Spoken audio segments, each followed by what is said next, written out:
Emotional intelligence teaches empaths the difference between attachment and alignment. There is a moment in an empath's life that rarely arrives loudly. It doesn't come with confrontation or conflict.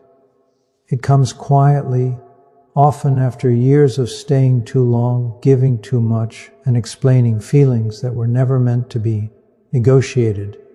This moment is not about leaving, it is about seeing. Emotional intelligence slowly teaches the empath something most people never pause long enough to notice. Attachment and alignment feel similar at first, but they are not the same thing. One pulls from memory and fear, the other moves from truth and presence. Attachment forms early, it grows in familiar spaces, shared history, emotional intensity, old promises, unspoken expectations. Attachment convinces the empath that longevity equals meaning, that endurance equals depth. It creates a quiet belief that if something has lasted long enough, it must still be right. Alignment is different. Alignment is not interested in how long something has existed. It asks only one question: does this still resonate with who I am now? For a long time, empaths confuse attachment with loyalty. They stay because leaving feels like erasing history. They tolerate emotional imbalance because they remember who someone used to be. They explain their boundaries repeatedly, hoping the past will repair the present. But emotional intelligence does not rush. It observes. And observation changes everything. The empath begins to notice a subtle inner tension. Not pain exactly, more like dissonance. Conversations feel heavier than they should. Presence requires effort instead of ease. Silence feels safer than honesty. The body starts responding before the mind can justify what's wrong. This is the beginning of differentiation. Attachment says, I've already invested too much. Alignment asks, why does staying feel like shrinking? Attachment relies on memory. Alignment lives in the now. Emotionally intelligent empaths begin to understand that attachment often survives on emotional debt. On who supported whom, on sacrifices made, on unspoken contracts formed during vulnerable times. These contracts were never signed consciously, yet they demand loyalty long after they stop being mutual. Alignment does not negotiate with guilt, it does not argue, it simply reveals itself through peace or the absence of it. This realization is not dramatic, it is sobering.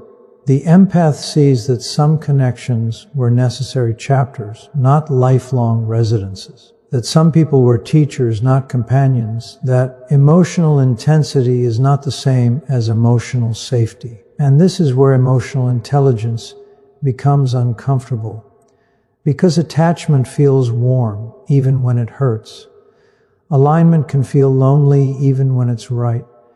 Letting go of attachment means letting go of the identity formed inside it. The role of the caretaker, the emotional anchor, the one who stays when others leave. It means releasing the belief that endurance equals worth. Alignment, on the other hand, requires honesty without witnesses. It asks the empath to acknowledge something quietly but clearly. This connection no longer matches my inner landscape. There is grief in that recognition, not because something failed, but because something completed. Emotionally intelligent empaths stop framing walking away as loss. They begin to see it as coherence, as an internal alignment where the heart no longer drags the mind into contradiction and the mind no longer overrides the intuition. Attachment resists endings. Alignment respects timing. This is why emotionally intelligent empaths do not leave impulsively. They leave after clarity has settled so deeply that staying would require self-betrayal. And self-betrayal is something awareness no longer allows. What changes most at this stage is the absence of guilt, not because the empath has become cold, but because guilt depends on inner conflict. When the inner world is aligned, guilt has nowhere to attach itself. There's no internal argument left to exploit. The empath understands that choosing alignment is not abandoning others, it is returning to self. and returning to self is not a rejection, it is a recognition. In this space, emotional intelligence completes its quiet work. The empath no longer asks whether staying proves love. They no longer measure their worth by how much discomfort they can tolerate. They no longer confuse emotional familiarity with emotional truth. They simply notice what fits and what no longer does. And when alignment replaces attachment, walking away does not feel like destruction. It feels like integrity. Guilt exists only where self-betrayal exists. Guilt is often mistaken for conscience. It is described as proof of morality, as evidence that a person cares. But for emotionally intelligent empaths, guilt reveals something far more specific and far more personal. Guilt does not appear when something is wrong. It appears when something within is divided. For most empaths, guilt was learned long before it was understood. It entered quietly, wrapped in expectations and emotional contracts they never agreed to consciously. They learned early that being good meant being available, that being loving meant absorbing discomfort, and that being loyal meant staying even when something inside them pulled away. Over time, guilt became familiar, not because it was natural, but because it was practiced. Emotionally intelligent empaths eventually begin to notice something unsettling. Guilt does not follow harm caused to others nearly as reliably as it follows honesty with the self. It flares not after cruelty but after boundaries. It intensifies not after neglect but after withdrawal. It appears most strongly when the empath chooses truth over performance. This is not coincidence. Guilt thrives in the space where self-betrayal once lived. When an empath acts against their inner knowing, staying silent when something feels wrong, agreeing when the body says no, remaining present where the soul has already stepped back, the internal system fractures. One part moves forward, another resists. That fracture creates tension.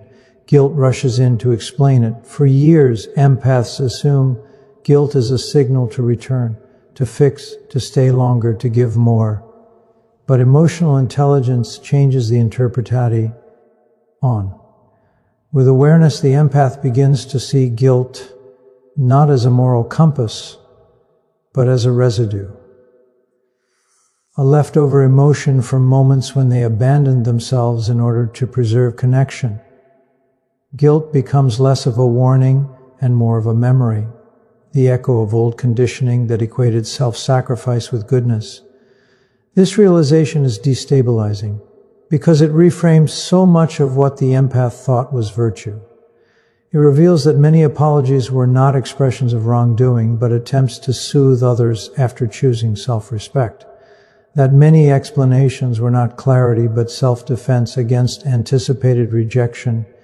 Emotionally intelligent empaths notice a pattern. The more they align with their inner truth, the less guilt makes sense, even when it still appears. They may feel sadness, they may feel grief, they may feel compassion, but guilt no longer lands cleanly, because guilt requires agreement.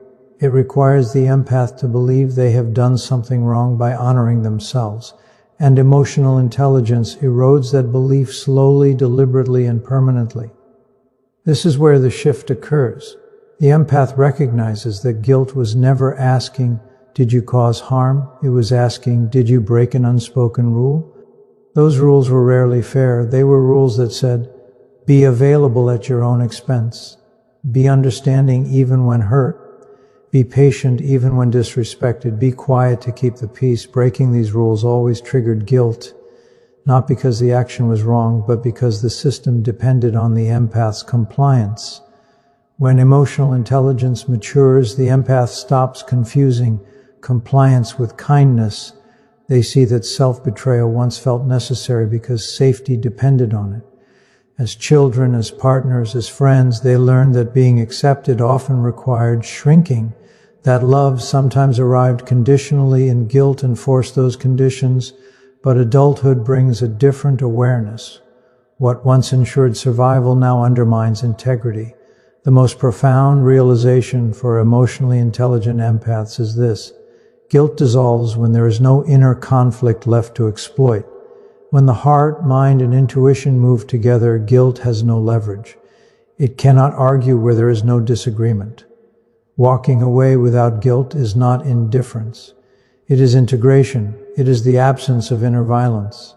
The empath does not feel guilt because they are no longer abandoning themselves to maintain connection. They are not overriding their truth. They are not negotiating their boundaries into silence. And because there is no self-betrayal, there is no guilt to follow. What remains is something quieter and far more honest: clarity. Clarity does not shout. It does not accuse. It does not demand understanding. It simply stands.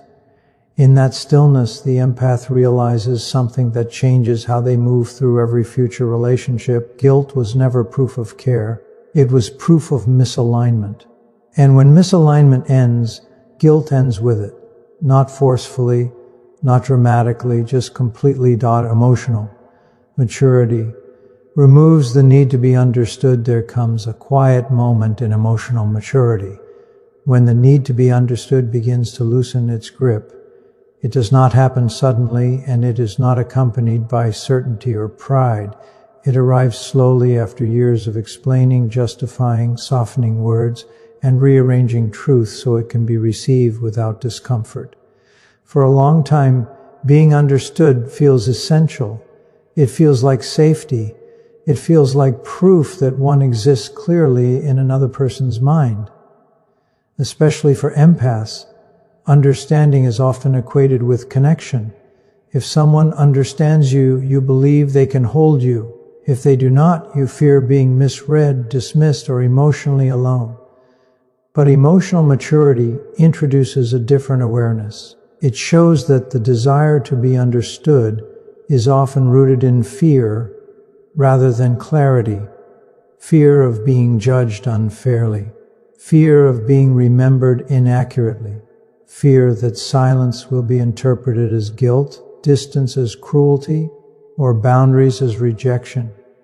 This fear keeps people explaining themselves long after explanation has lost its power. Emotionally mature individuals begin to notice something subtle but persistent. Explanation does not always create understanding.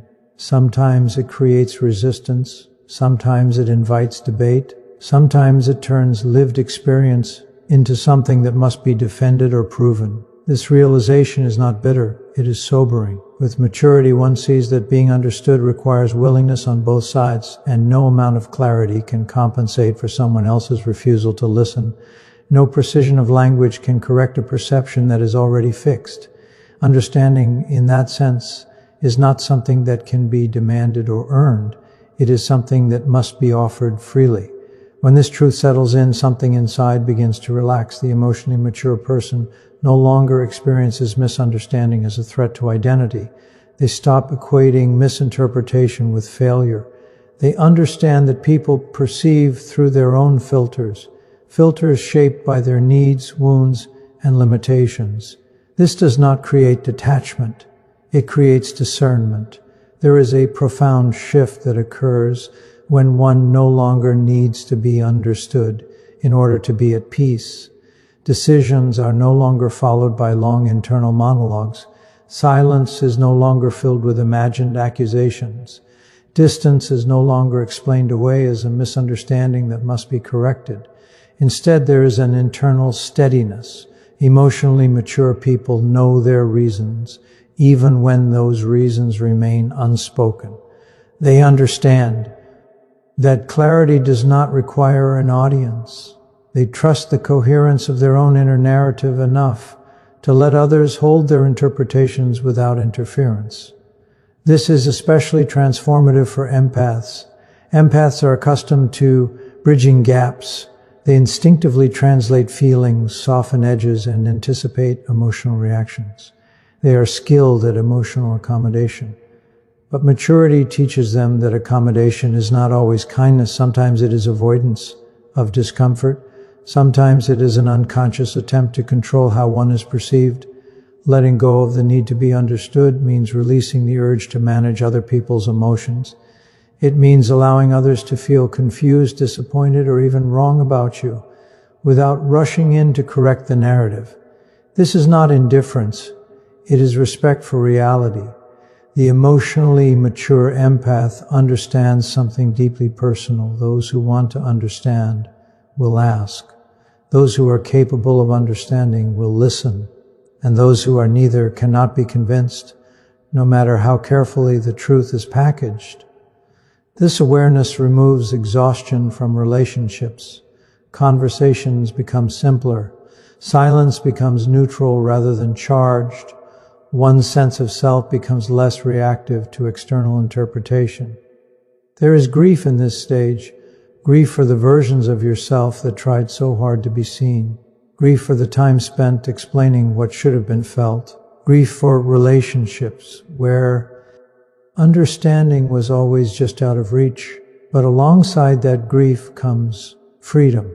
Freedom from rehearsing conversations that never happen. Freedom from defending decisions that are already complete. Freedom from carrying the emotional labor of being digestible. Emotional maturity does not make a person unreachable. It makes them anchored. Anchored enough to know that being misunderstood does not erase truth. Anchored enough to let silence speak where words no longer belong. Anchored enough to walk away without delivering a closing argument. In this place, connection becomes more honest. Those who remain are not those who needed constant explanation, but those who recognized resonance without instruction. And for those who do not understand, there is no longer urgency, because emotional maturity reveals a simple, liberating truth. Understanding is meaningful only when it is mutual. And peace does not require permission, it requires alignment. Walking away without guilt is a sign of inner integration. There is a version of walking away that feels heavy, conflicted, and unfinished. It carries doubt, inner arguments, and a lingering need for justification. But there is another kind of walking away, quieter, steadier, and unmistakably different. It does not announce itself, it does not seek validation, and it does not carry guilt. This second kind of departure is not emotional withdrawal, it is inner integration. Inner integration occurs when the different parts of the self, the emotional, the cognitive, and the intuitive, are no longer pulling in opposite directions. For many people, these parts live in constant tension. The heart wants closeness. The mind demands logic. The intuition whispers warnings that are often ignored. Decisions made from this divided state are always heavy, because one part of the self is being sacrificed for another. Guilt thrives in this division. When someone walks away while still emotionally attached, guilt follows. When the mind decides before the heart is ready, guilt lingers. When intuition is overridden by fear or obligation, guilt becomes the cost of self-betrayal. But emotionally mature individuals do not leave from division. They leave from coherence. Inner integration begins slowly. It starts with listening. Listening not just to emotions, but to patterns. The individual notices repetition, the same exhaustion, the same misunderstandings, the same internal resistance. Over time, these signals align. The emotions stop protesting, the mind stops arguing, the intuition no longer needs to raise its voice. This is when the decision becomes quiet. Walking away without guilt does not mean the absence of feeling, it means the absence of internal conflict. Sadness may still exist, compassion may still be present, memories may still hold warmth, but guilt is missing because guilt requires a sense of wrongdoing, and there is none. What has occurred is completion. Integrated individuals understand that not every ending is a failure. Some endings are acknowledgments. They recognize when a relationship, a role, or an environment has fulfilled its purpose. They sense when continuing would require distortion of values, of boundaries, of self-respect. This understanding changes the emotional texture of departure. There is no urge to explain excessively, no desire to convince, no need to be seen as reasonable or kind. The decision stands on its own internal legitimacy. When the inner system agrees, external approval loses its urgency. For empaths, this stage is especially transformative. Empaths are accustomed to carrying emotional weight that is not theirs. They often stay longer than alignment allows, believing their discomfort is a signal to try harder. Integration teaches a different lesson. Discomfort can be information, not a challenge to overcome. As integration deepens, the empath no longer interprets peace as avoidance or distance as cruelty. They understand that staying in misalignment would create a deeper harm, not just to themselves but to the integrity of the connection itself. Walking away without guilt is not emotional numbness, it is emotional honesty.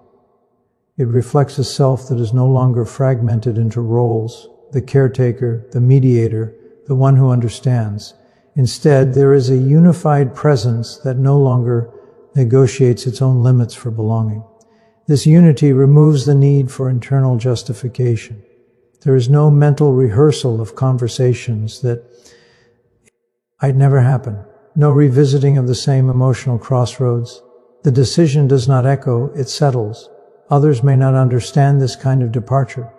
They may interpret it as coldness, indifference, or abandonment. But inner integration does not depend on external interpretation. It depends on internal truth. Those who are integrated accept being misunderstood without needing to correct the narrative. They recognize that understanding cannot be forced and that clarity does not require consensus. This is where guilt would normally appear, for disappointing others, for disrupting expectations, for breaking emotional continuity. But guilt does not survive where integrity is intact, because guilt feeds on inner accusation, and integration leaves no accuser behind. The integrated individual knows why they are leaving, not in a defensive way, but in a grounded one. The decision feels final not because it is rigid, but because it is resolved. There is no part left behind demanding reconsideration. In this state, walking away is not a loss of connection. It is a return to wholeness. Wholeness does not demand explanation. It does not seek permission. It does not apologize for coherence. And when someone walks away from that place, guilt is not absent by effort. It is absent by design. Because where the self is integrated, there is no self left to betray.